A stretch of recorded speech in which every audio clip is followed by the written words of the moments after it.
Liverpool Fan in Japan. Hello YouTube, Liverpool Fan in Japan here, the Miyazaki man Sai. The fixtures are coming thick and fast and I love it. None of this fixture congestion. We have built a squad to compete. Now I know people don't like to talk about the quadruple 4 trophies, right? One game at a time, etc. However, you must prioritize appropriately for those games coming up. We have Tottenham coming up. Is it the Friday for me, but obviously Thursday evening for you guys. And then a tasty FA Cup 4th round against Plymouth Argyle at home before we invite the competition of Everton at Goodison Park, the last ever Merseyside derby at their old stadium, well, the current stadium, but the soon to be old stadium.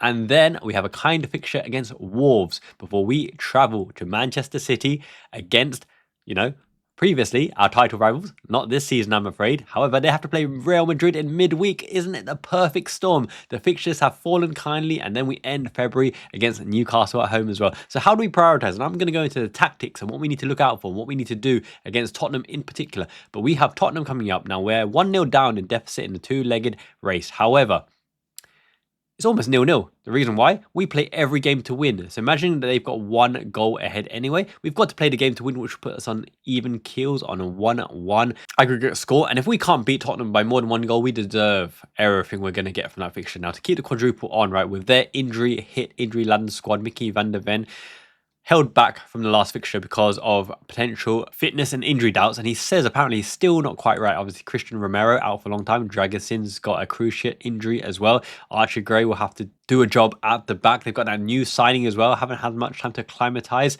into centre-back. It might even be Ben Davis in the middle as well. So they are injury hit. Richarlison can't hit a barn door with a banjo. I hate that phrase, but it's kind of true, and especially because there's already enough pigeons in the UK, so we don't need none of his pecking chicken pose.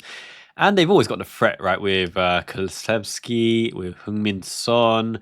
Brendan Johnson is still out for them. They do have talent, but look, we're Anfield with a full squad to choose from, potentially. Obviously, Trent probably won't be risk for this Tottenham fixture. Might be held on the bench just in case, but we should be able to turn him over. I'm going to go into tactics and what to watch out for in particular. It's something the Slot really needs to be aware of when playing Tottenham in particular. But then perfect storm, Plymouth Argyle, rotate the whole squad. You can still have first team players on the bench at Anfield, short distance for the players to the stadium, and they can be on a bench for an insurance policy as well. They're going to give as good as they get physicality, but the fitness levels and the intensity of the game, it's just different playing field really. And you're looking at Endo, Tyler Morton and Yoni, James McConnell, and the second string, obviously Dan's has gone out on loan to Sunderland. Hope he gets a fair whack there, because they do like to play their youngsters, but they're chasing promotion as well.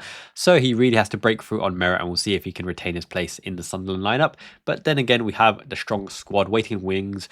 Rio Ngamoha will have another chance to show what he's about. Ben Doak has injured himself at Middlesbrough, I think in training, hamstring injury or something. So wish him the best, get back on form, build up those metrics as well. Dress to impress and get up those metrics for sure in the Championship before, hopefully a sustained bench run for Liverpool, or maybe loan next season as well, because he's still young. So Plymouth Argyle after Tottenham is a nice kind of fixture. I think you go full strength for Tottenham, and we'll see what that looks like very, very soon. Then you rotate the whole team with a few top-notch players on the bench for insurance policy before we visit Everton. Now, I've said it, right?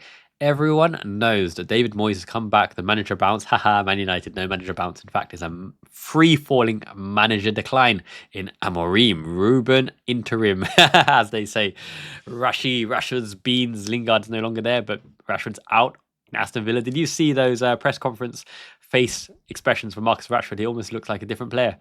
Hope he's okay. Good kid, but yeah, it'll be interesting to see if he can turn it on, because Unai Emery is good at revitalizing talent as well. So obviously Marco Asensio there as well. They do have some big signings, and let's see if they all click with the firepower replacing John Duran.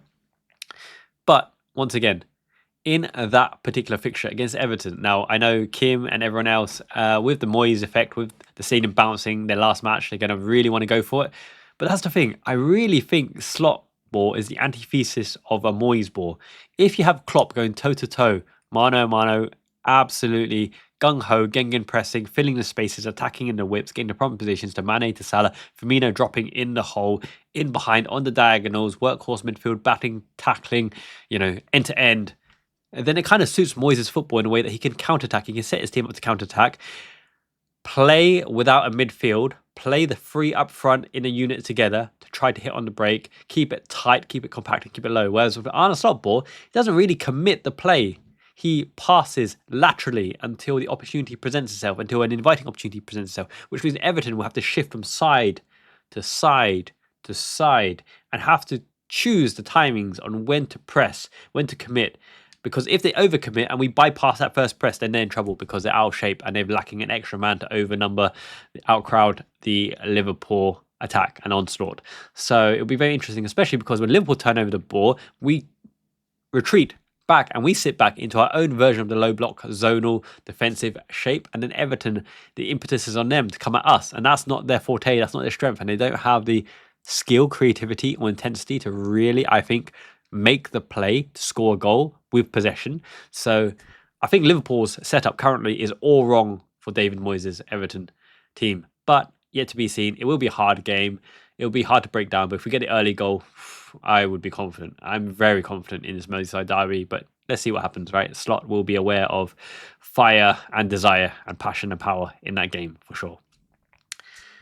After Everton, we have a nice little fixture against Wolverhampton Wanderers at home, at Liverpool home ground. Now, they can be stubborn, they can turn it on occasion, but really up and down form, very inconsistent as well. Liverpool at Anfield with a full strength showing at Everton, right? And it'll be a hard endeavour. Less time to recuperate and a quick turnover. So you're imagining the likes of Jota and Nunez, one of the two, Diaz and Gakpo, one of the two, Chiesa getting some minutes, maybe 25 minutes or half an hour, Harvey Elliott getting 20 minutes or half an hour as well. In their midfield, obviously the rotation between Szoboszlai and Curtis Jones, for example, where Tadio Endo might come into close shop in a game that we're winning earlier on.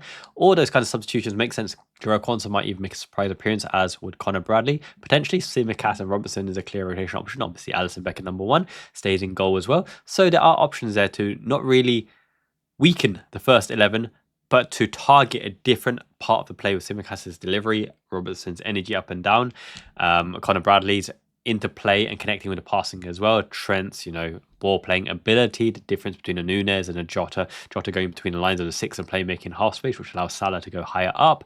Nunez running in behind as well, which opens up the inside forward lines for both side players. We'll go into the tactics in those particular videos when I do the previews as well. However, Wolverhampton Wanderers is a nice, comfy fixture before we play Manchester City away at the Etihad.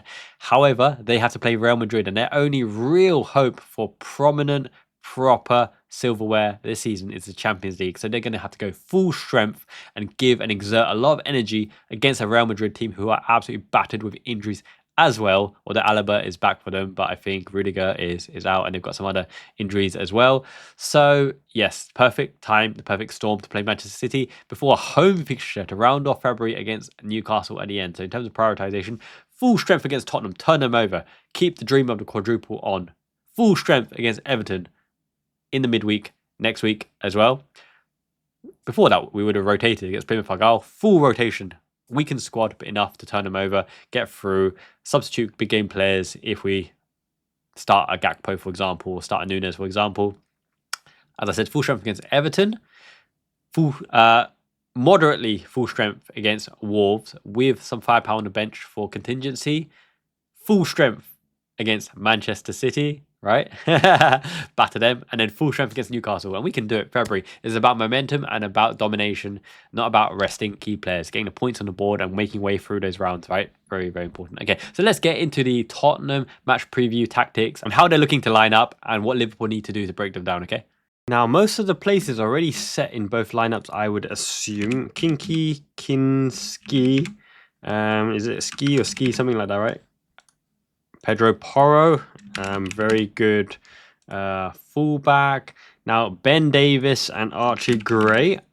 If Mickey van der Ven is risked for this one, and I suggest he probably is because they're going to go all out to try to get to their first final, and always wins a second trophy apparently in the second season, to be proven. And Jed Spence, right, notoriously absolutely dumped on by Antonio Conte.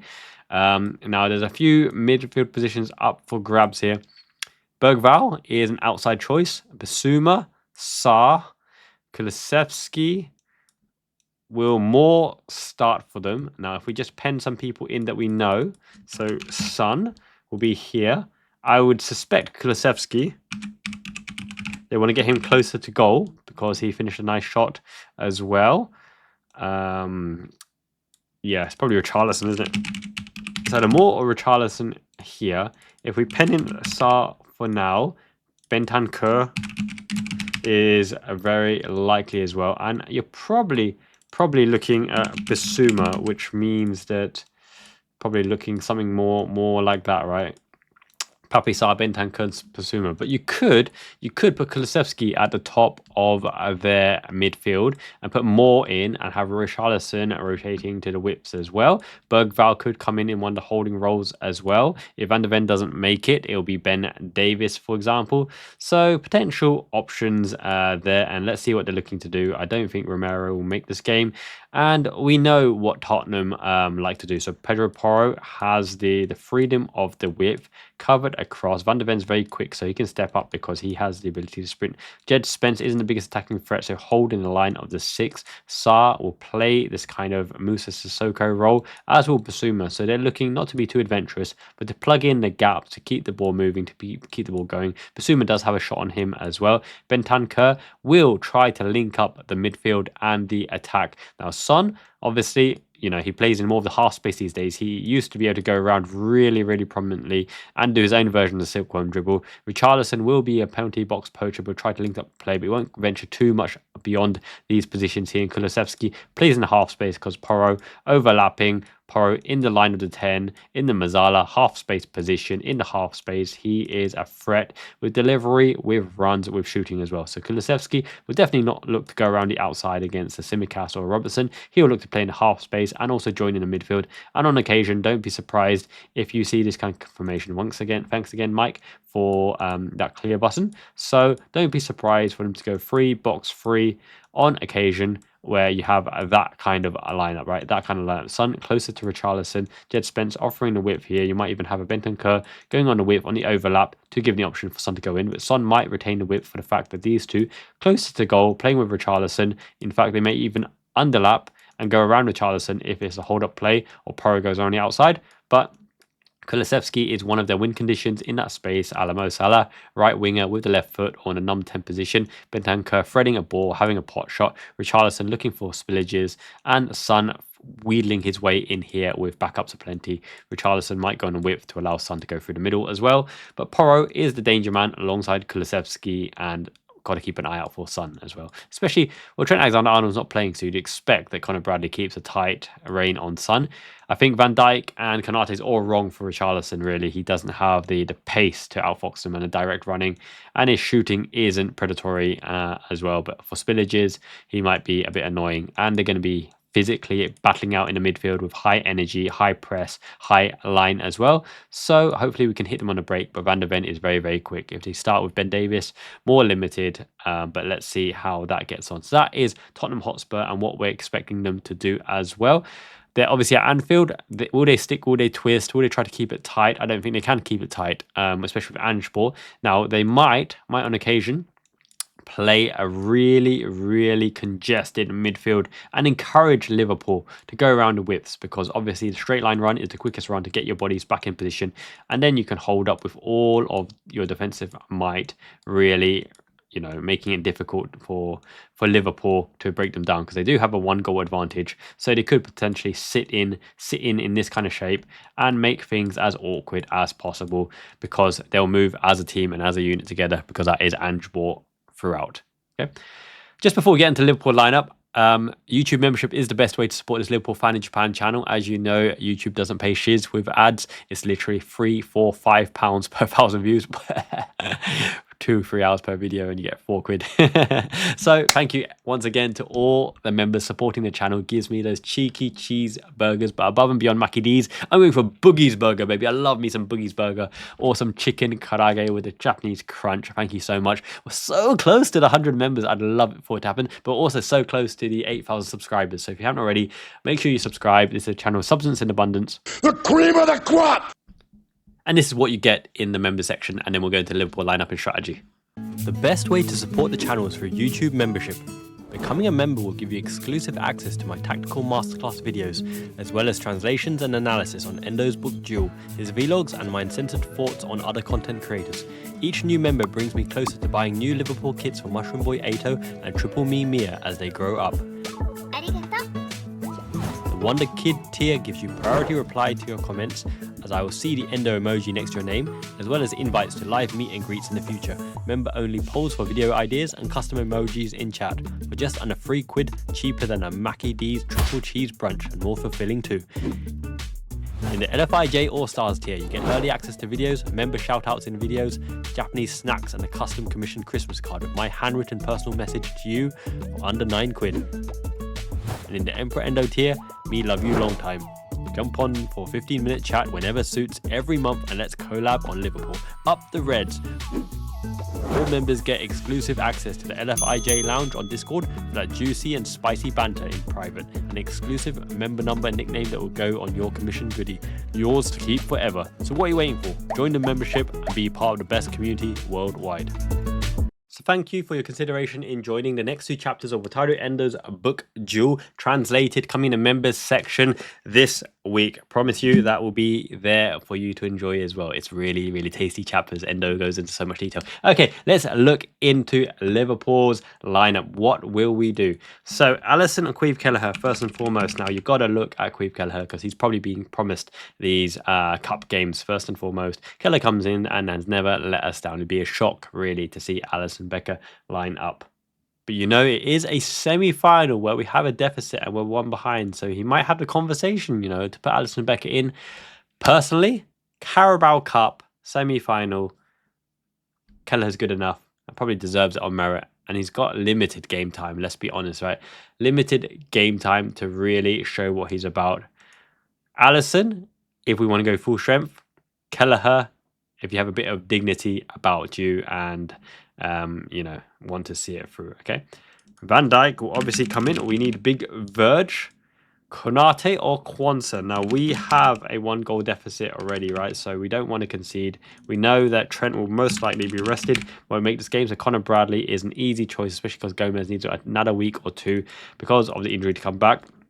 This is the first real debate after Kelleher or Alisson. Let me know in the comments below, who would you start, Kelleher or Alisson, considering the both of them are absolute quality and neither is the wrong option, okay? So Robertson is our first choice left back. Let's get that straight. He is on the leadership squad and he comes in and he had a good performance, a renaissance of sorts in the last performance. Tsimikas offers an extra attacking dimension and he has bravery and guts aplenty. Our Greek scout, the Spartan. It's a hard one to determine, but the fact that when you're under the cosh and you need a result, I'm not saying that Tsimikas doesn't provide it, because in the cup finals he scored the winning penalty, right, against Chelsea, and obviously his delivery to Van Dijk won us the last Carabao Cup header, bang. I did say it's a winning condition, right, but I think Robertson starts this for that leadership quality factor. Okay, we don't traditionally play with a single pivot. We know Gravenberch will be in here on merit because Gravenberch is a one-of-a-kind midfielder, absolute maestro genius. Okay, Maka should start this one between the lines, control at Anfield, keep our tempo. He is the tempo maestro, the tempo controller. Chiesa is on the bench. Mo Salah in here. The choice between Curtis Jones and Szoboszlai, you see what you lack when Szoboszlai is not in the team. That running, that engine, that intensity in the closing down, the press, and the shooting ability of Szoboszlai. Now, he's not necessarily a bigger goal threat than Curtis Jones. Curtis Jones' assist making and goal scoring attributes are actually different than Szoboszlai's, but just as quietly effective, in all honesty, right? And the left wing, it's a choice. It's a choice between Lucho Diaz and Gakpo. Now, Diaz scores crackers against Spurs. Obviously, you know, the Salah ball and then the tight finish of Lucho Diaz. We got it when we battered them earlier in the season. And last season, he scored that wonderful goal across Vicario into the side that obviously was ruled out as well. Gakpo probably is the cup winger. He has the long shots. He has predatory poaching at the back post as well. We need a goal. Possibly Gakpo with Lucho Diaz on the bench. Maybe the way to go, but it depends who you put up front here. Now, the choice is between Jota, Diaz, and Nunez, right? If you pen Gakpo left, then the other choice is Lucho Diaz, who's been our starting striker, and we're having good results, even though he's underperformed in some occasions in that role. Nunez, on a merit, is still an out-and-out number 9, runs the lines, chases channels, especially with the spacing behind of Ange's game, the tactics that he sets up. Nunez would make a lot of sense. But I have a feeling that Diogo Jota starts this one because if we're limited in our shooting opportunities And especially playing Gakpo on the left, right, where you want a player to link in between the lines to get Gakpo in as well, and Szoboszlai underlapping at Anfield, where it should be an open game with Ange ball and his aggressive style play. I think Jota starts this one, and Jota feels in this kind of position here, and Szoboszlai feels in that kind of position there, and we have a very, very tight front four. It's almost going to be 4-2-4 in its inception, for the fact that when you have Sarr and you have Bissouma, right, Kulusevski in this kind of role, you can't really vacate this position, right? So Maka's going to have to do a job to watch out for Kulusevski, who's probably one of their biggest goal threats. Gravenberch will have the opportunity to burst, but depending on Bradley's starting position, because you're expecting Bradley to have kind of that starting position. Let's say that kind of formation, right? Give, return, give. Now, Salah in half space here. What do you have with this formation? You have the ability for Szoboszlai to underlap, but you have the powerful running of Bradley to overlap there. When Bradley overlaps there, Salah in half space here, it's going to be Szoboszlai making the perpendicular run to the post there. So many on occasion, we've seen that little slip ball, Szoboszlai on the shoulder, runs across to slam it across, okay? But with that run as well, the dummy run is Salah in this space, and you hit Salah with an overlapping run from Bradley, which means Gravenberch goes into the half space.